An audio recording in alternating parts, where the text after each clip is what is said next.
E aí, já sabe como a educação física evoluiu no Brasil? Ainda não? Então acompanhe o nosso vídeo para ficar sabendo um pouco dessa história.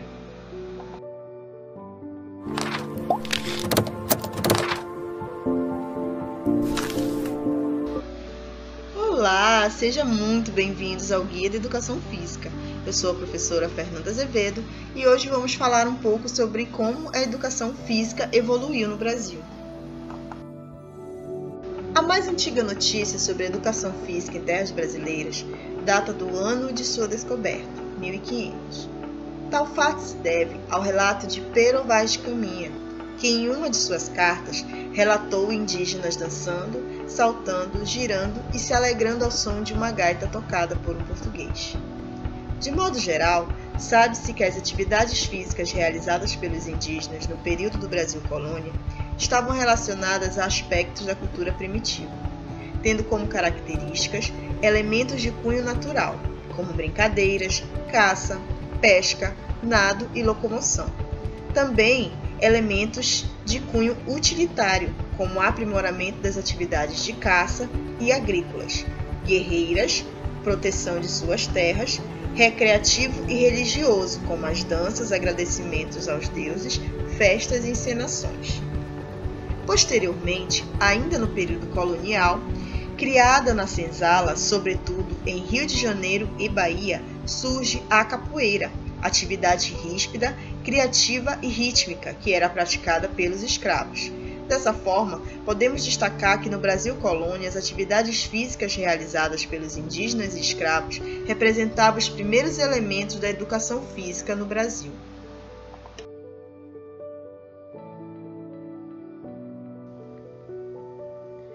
O início do desenvolvimento cultural da educação física no Brasil, apesar de não ter ocorrido de forma contundente, ocorreu no período do Brasil Império, pois nessa época que surgiram os primeiros tratados sobre a educação física. Em 1823, Joaquim Antônio Serpa elaborou o Tratado de Educação Física e Moral dos Meninos.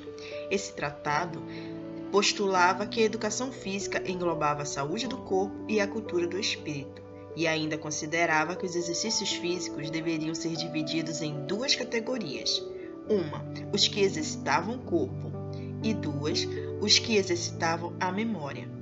Além disso, esse tratado entendia a educação moral como coadjuvante da educação física e vice-versa.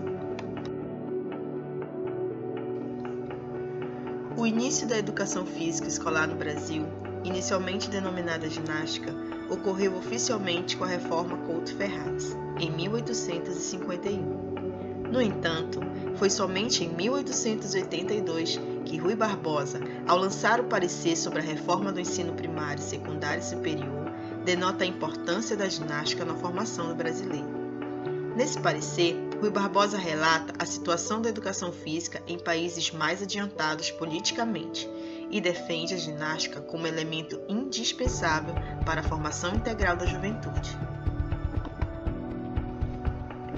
Em resumo, o projeto relatado por Rui Barbosa buscava instituir uma seção essencial de ginástica em todas as escolas do ensino normal, estender a obrigatoriedade da ginástica para ambos os sexos, uma vez que as meninas não tinham obrigatoriedade em fazê-la, inserir a ginástica nos programas escolares como matéria de estudo em horas distintas ao recreio e depois da aula, além de buscar a equiparação da categoria e autoridade dos professores de ginástica em relação aos professores de outras disciplinas. No entanto, essa implementação da ginástica nas escolas inicialmente ocorreu apenas em parte do Rio de Janeiro, capital da República, e nas escolas militares.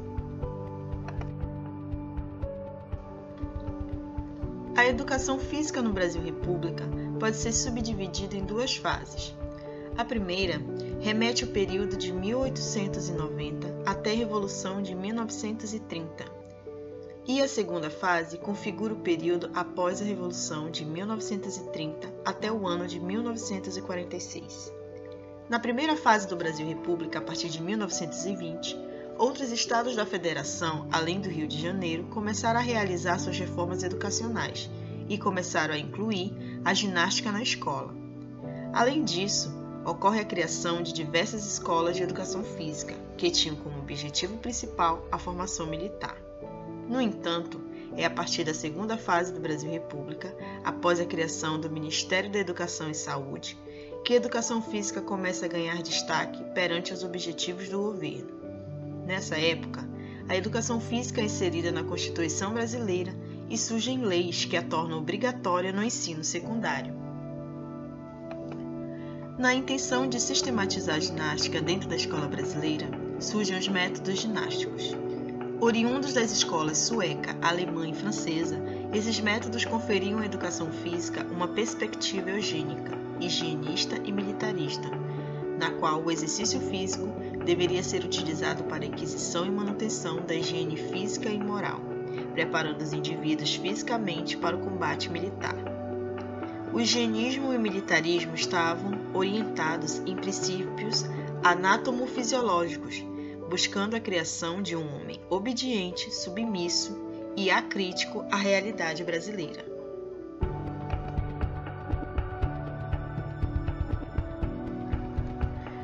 No período que compreende pós-Segunda Guerra Mundial, até meados da década de 1960, mais precisamente 1964, início da ditadura, a educação física nas escolas mantinha o caráter higiênico e calistênico do Brasil República. Com a tomada do poder executivo brasileiro pelos militares, ocorreu um crescimento abrupto do sistema educacional, onde o governo planejou usar as escolas públicas e privadas como fonte do programa de regime militar. Naquela época, o governo investia muito no esporte, buscando fazer da educação física um sustentáculo ideológico, a partir do êxito em competições esportivas de alto nível, eliminando assim críticas internas e deixando transparecer um clima de prosperidade e desenvolvimento. Fortalece-se então a ideia do esportivismo, no qual o rendimento, a vitória e a busca pelo mais hábil e forte estavam cada vez mais presentes na educação física.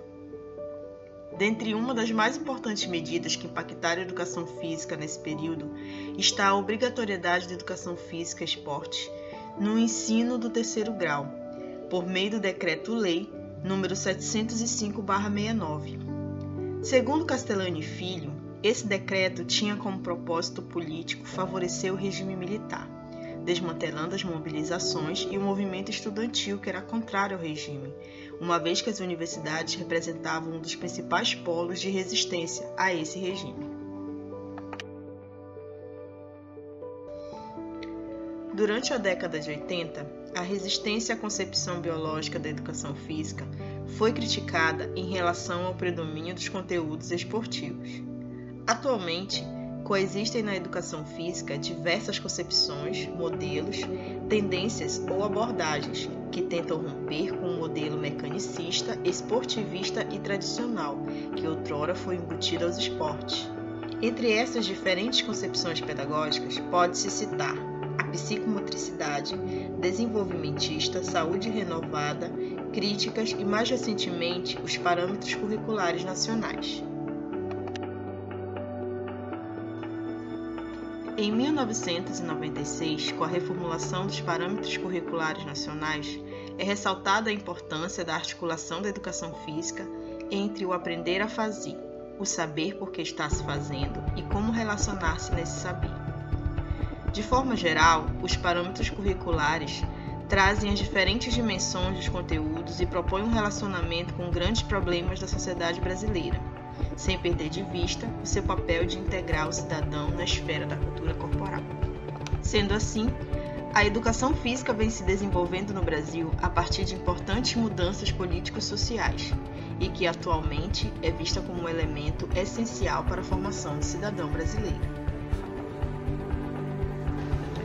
Então é isso. Se você gostou desse vídeo, deixe seu curtir e não se esqueça de se inscrever no nosso canal. Até a próxima!